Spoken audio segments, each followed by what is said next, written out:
living in Southeast Asia and this botanical was all around me.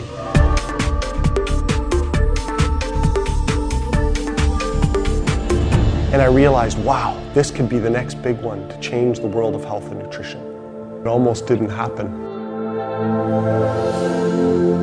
I've never witnessed a person more humble and more down to earth with bigger dreams than what Joe Morton possesses.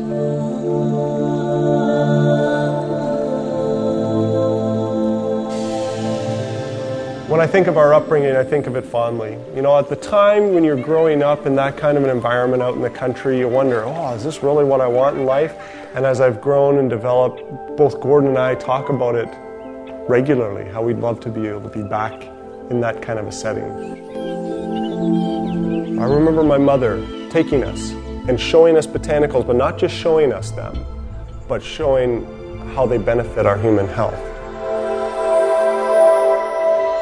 At an early age, our father started a Canadian division of a network marketing company in our home. Selling nutritional supplements in our basement. So we would have, as a growing up experience, it was fairly common to have people coming and going even at unusual hours. Even as kids, we'd help pack orders and we'd help go to conventions and meetings, opportunity meetings. And here you had Joe sitting in the shadows of his older brother. Kind of the guy behind the scenes, just observing.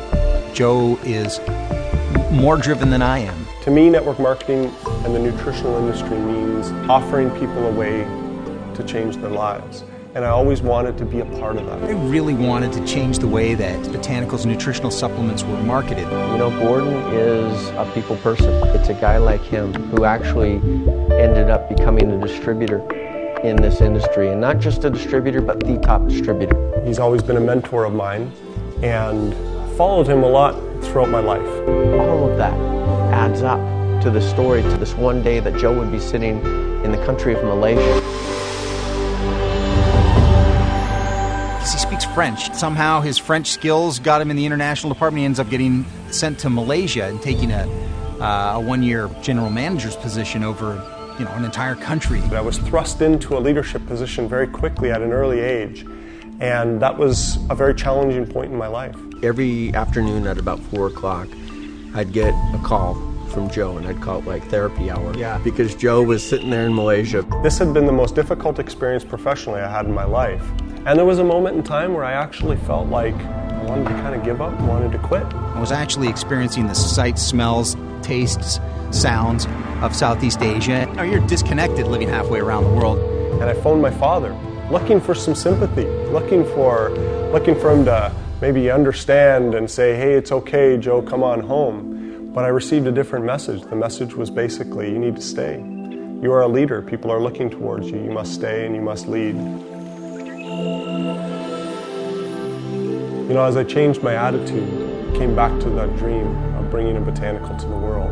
On one of the calls, I remember specifically him being pretty animated about having tasted for the first time Mangoustan. And all of a sudden, it clicked.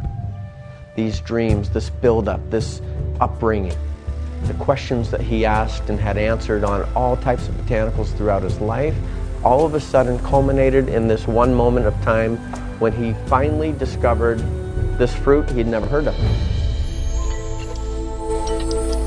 I saw all these new botanicals that I'd never seen before, like longan and lychee and rambutan and durian, but none of them had the folklore and none of them had the science behind it like Mangoustan did, like Garcinia mangostana. Hey, did Mom sell that in her health food store? No.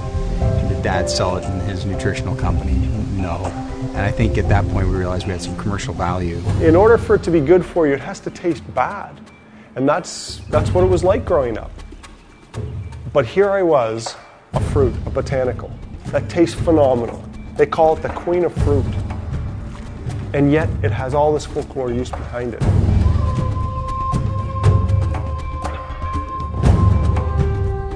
And so we approached my brother, Dr. Morton, who was doing a PhD at the time.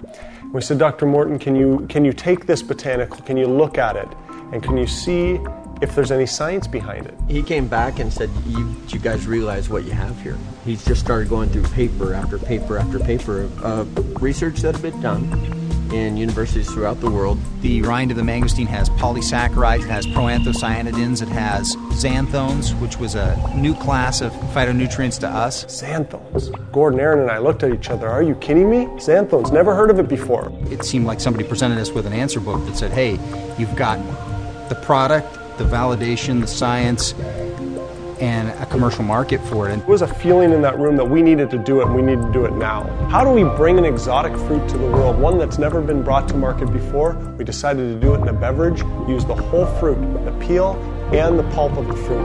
That's when I wanted to call it the Mangoustan Plus Plus Company. It was very catchy. Aaron said we are going to brand this product so strong that when anyone talks about xanthones, when anyone talks about mangosteen, they will have to talk about our product. It was at that time when Gordon said we were going to find a way to make sure that we give back a portion of our profits to children's charities, and that we will make a compensation plan that will make industry leaders' heads spin. We wanted to come up with a word that was fun. We decided the three of us would lock ourselves in a room and not come out until we had a brand name. Go on to represent something bigger than just red liquid in a bottle. And it was Gordon connected mangosteen and xanthones together and came up with the name XanGo. Gary Hollister. He is an amazing leader. He handed me a stack of studies about 1.5 inches thick and asked me to take it home over the weekend and form my own opinion. First thing I did Monday morning was to call Aaron and say, we have got to find a way to bring this product to market. Brian's a salesman trapped in a lawyer's body. I was ready for a change in my life. And one day Aaron said, Brian, what if the magic could be restored? Would you be interested in being a part of something that would bring it back to life? I said, absolutely. The financial genius of a Kent Wood. He has audited some of the biggest companies in the industry, bar none. It was a short window of opportunity that we had to launch XanGo, so we acted with urgency and scheduled our first board meeting at my house. It had to be there so that I could watch the children. My wife gets home. I introduce her to my 5 new partners, let her know that we're starting this company, and oh, by the way, I quit my job. It was coming together. It was starting to happen. We knew it was right. I knew it was right. And yet, every single one of us, we'd mortgaged our homes, we'd mortgaged our cars, our wives and our children, and we were set to go. I often say to Aaron, Aaron, you are meant to lead great companies. Congratulations, XanGo. So we got ready to turn the switch, if you will. And all of a sudden we realized we didn't have enough fax machines lined up. It just started to roll and roll and roll, and faxes were coming in and applications were coming in so quickly. People began to dream like Joe Morton. They began to believe again. Starting with nothing, and yet within 3 months we were in the black. The fast growth continues, and it hasn't let up since the day we opened our doors. And in the end, it was created twice. It was created here and what you see before you. And I'm here to tell you there are things that people haven't even seen yet that we talked about, that one day will roll out into this company.